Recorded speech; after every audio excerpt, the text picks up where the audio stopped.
Hi guys, तर आज आपण तांदळापासून खीर बनवणार आहे। तर खूप सोप्या पद्धतीमध्ये आपण आज खीर बनवणार आहे। त्यासाठी मी अर्धा तास आधी तांदूळ भिजत घातले होते, त्यानंतर आपण मिक्सरला बारीक केलेला आहे।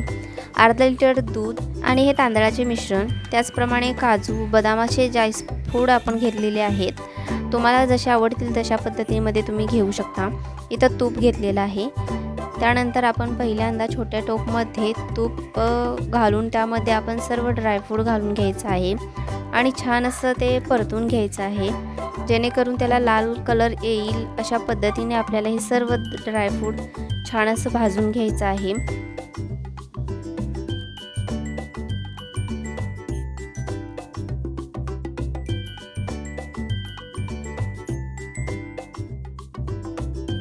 तुम्ही जर माझ्या चॅनेलवर नवीन असाल तर चॅनेलला सबस्क्राईब करा आणि त्याचप्रमाणे जर व्हिडिओ आवडला असेल तर लाईक करा, शेअर करा आणि काही कमेंट असतील तर तुम्ही कमेंट बॉक्समध्ये मला कमेंट करूनही सांगू शकता। आता हे आपल्याला ड्रायफ्रूट छान असं भाजून घेतलेलं आहे। त्यानंतर आपण दुसरा टोप घ्यायचा आहे, त्यामध्ये आपल्याला दूध ॲड करून घ्यायचं आहे आणि दुधाला आपण सतत असं हलवत राहायचं आहे।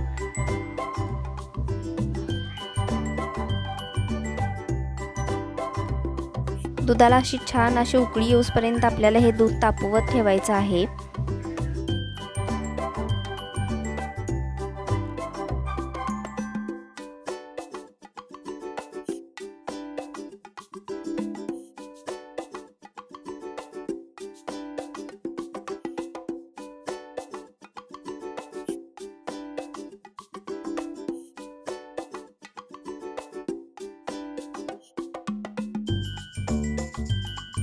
इथे दूध छान असं तापलेलं आहे। आता आपण त्यामध्ये तांदळाची जी पेस्ट केली होती ते आपण ॲड करून घ्यायचं आहे आणि सातत्याने आपल्याला हे असं हलवून घ्यायचं आहे। त्यानंतर सर्व ड्रायफ्रूट आपण ॲड करायचं आहे यामध्ये।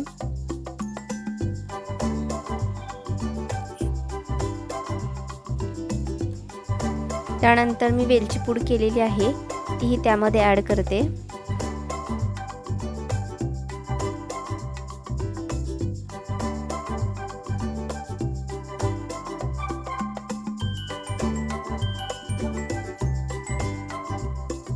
त्याचप्रमाणे तुमच्या चवीनुसार तुम्ही साखर ॲड करून घ्यायची आहे। हे आपल्याला सातत्याने असं हलवायचं आहे, नाहीतर खाली आपले हे गोठड्या तयार होतात तांदळाच्या, त्यामुळे हे सतत आपल्याला हलवून घ्यायचं आहे। थिकपणा जोपर्यंत येत नाही तोपर्यंत हे आपल्याला असं हलवून घ्यायचं आहे।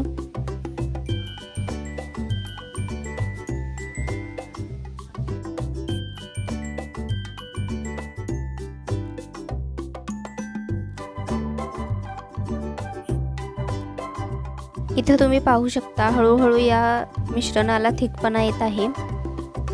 त्याचप्रमाणे हे तांदूळ आपल्याला थोडंसं चाखून पाहायचं आहे शिजले का नाही ते। इथे तांदूळ शिजलेला आहे आणि छान असा थिकपणा आलेला आहे। आता थोडा वेळ मी हे झाकून ठेवणार आहे आणि इथं आपलं खीर तयार झालेली आहे। पाहू शकता खूप छान खीर झालेली आहे। तुम्हाला हा व्हिडिओ आवडला असेल तर लाईक करा, शेअर करा, सबस्क्राईब करायला विसरू नका। धन्यवाद।